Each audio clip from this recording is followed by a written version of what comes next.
안녕하세요. 뭔가 읽어주는 아저씨입니다. 안녕하세요. 그렇죠? 개를 데리고 다니는 부인이라고 안톤 파블로비치 체홉의 단편 소설 중에서 대학생이라는 작품을 읽어보죠. 대학생. 날씨는 처음에 맑고 고요했다. 티티새가 울고 가까운 늪에서는 어떤 생명체가 빈 유리병을 부는 듯한 둔탁한 소리를 처량하게 내고 있었다. 도요새 한 마리가 쭉 날아올랐고 그 새를 겨눈 총소리가 큰 소리로 봄의 대기를 가르며 경쾌하게 울렸다.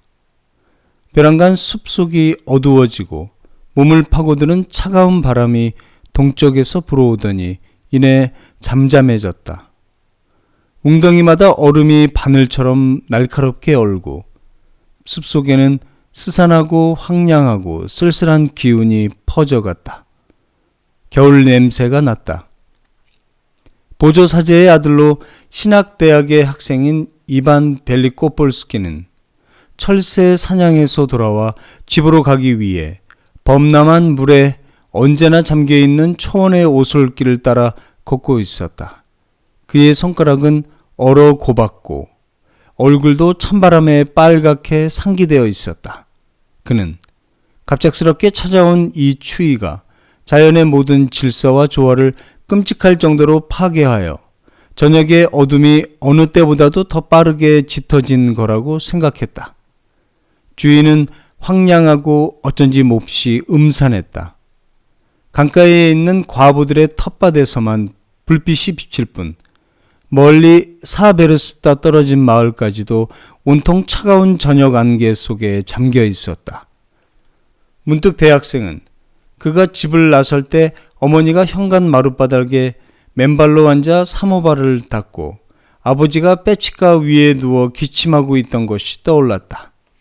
순한 금요일이었기 때문에 집에서는 음식을 끓이지 않아 무척이나 허기가 졌다. 지금 대학생은 추위에 몸을 움츠리고 이런 생각을 했다. 이 같은 찬바람이 류리크 시대에도 이반네제 시대에도 뾰트르데제 시대에도 불었으며 그때에도 지금처럼 모진 가난과 굶주림 그리고 이렇게 해진 집지붕 무수한 무지와 우수 이런 황량함과 어둠과 압박감이 똑같이 있었을 것이다. 이런 모든 공포가 예전에도 있었고 현재에도 있으며 미래에도 있을 것이다.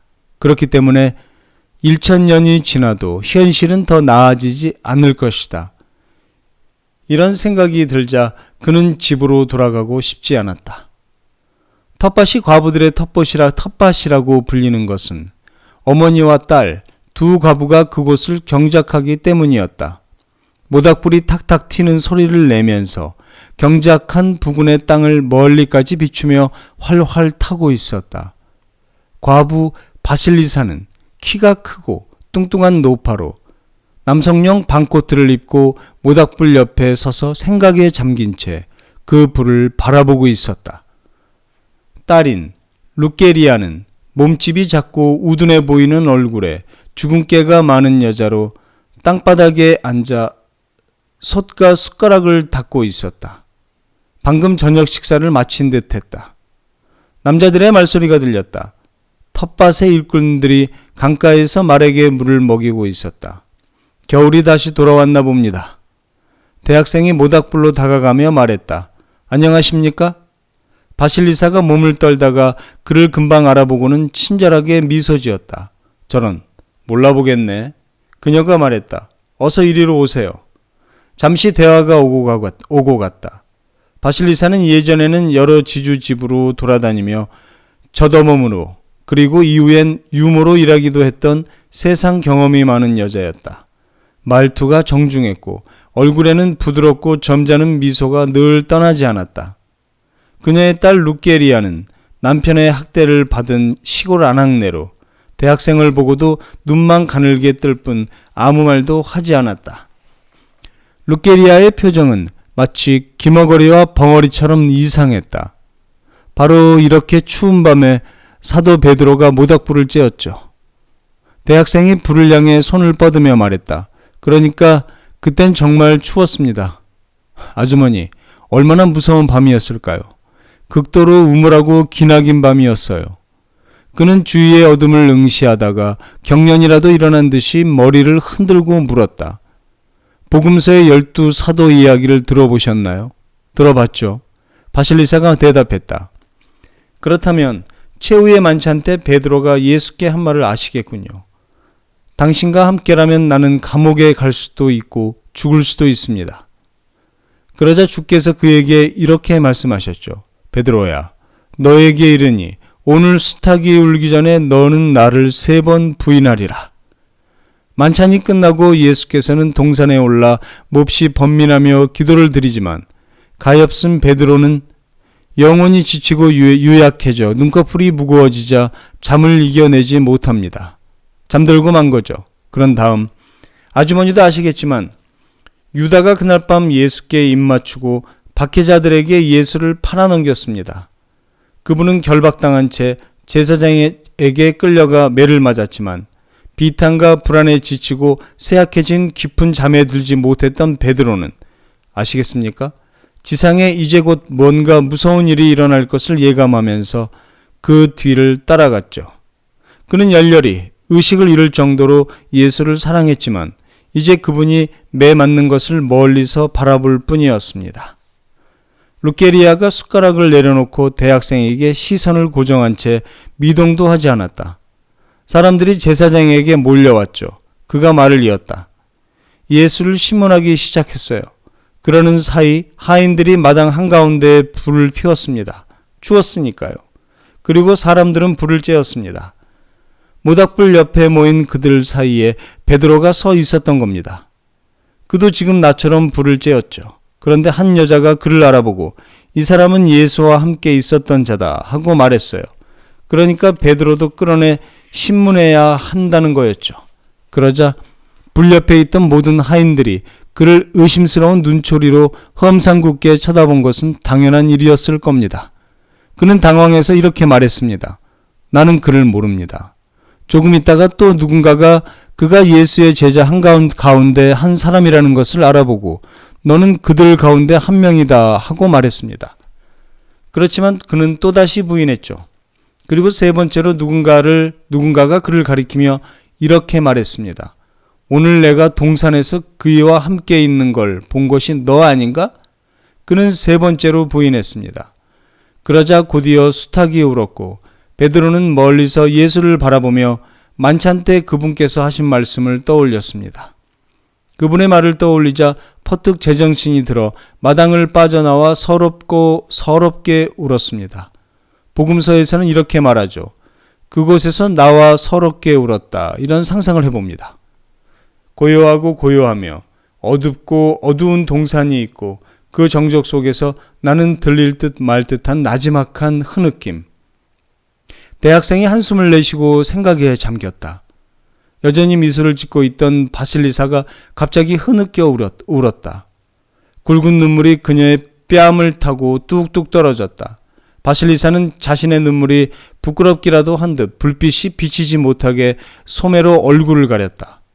루케리아는 미동도 하지 않고 대학생을 바라보며 얼굴을 붉혔다. 루케리아의 얼굴 표정은 심한 고통을 참고 있는 사람처럼 어둡고 긴장되어 있었다. 일꾼들이 강에서 돌아왔다. 말을 탄 그들 가운데 한 사람이 가까이 다가오자 모닥불 불빛이 그 위에 어른거렸다. 대학생은 과부들에게 작별 인사를 하고 계속 걸었다. 다시 어둠이 그를 휩쌌고 손이 얼기 시작했다. 혹독한 바람이 불었다. 정말로 겨울이 되돌아온 것 같았다. 모레가 부활절이라는 사실이 이상할 정도였다. 이제 대학생은 바실리사에 대해서 생각하고 있었다. 바실리사가 그렇게 울었던 것은 어쨌든 그 무서운 밤에 베드로에게 일어났던 일들이 바실리사와 어떤 관계가 있기 때문일 것이다. 그는 뒤를 돌아보았다. 외로운 불빛이 어둠 속에서 조용히 깜빡였다. 불빛 옆으로는 이제 아무도 보이지 않았다. 대학생은 다시 생각했다. 바실리사가 그렇게 울고 그 딸이 당혹해한 것은 분명히 그가 방금 이야기했던 19세기 전에 일어났던 일이 현재 이 두 여인, 그리고 아마도 이 황량한 마을과 그 자신과 모든 사람들과 무슨 관계가 있기 때문일 거라고. 노파가 눈물을 흘린 것은 그가 이야기를 감동적으로 하는 능력을 가지고 있기 때문이 아니라 베드로가 그녀와 가깝기 때문이고, 그녀가 자신의 온몸과 온 마음으로 베드로의 마음속에서 일어난 일에 관련되었다고 느꼈기 때문이라고.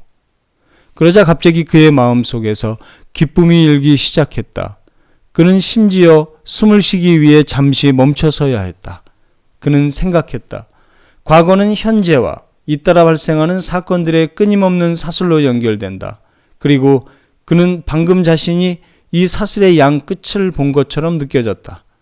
한쪽 끝을 건드렸더니 다른 한쪽 끝이 떨리는 것 같았다.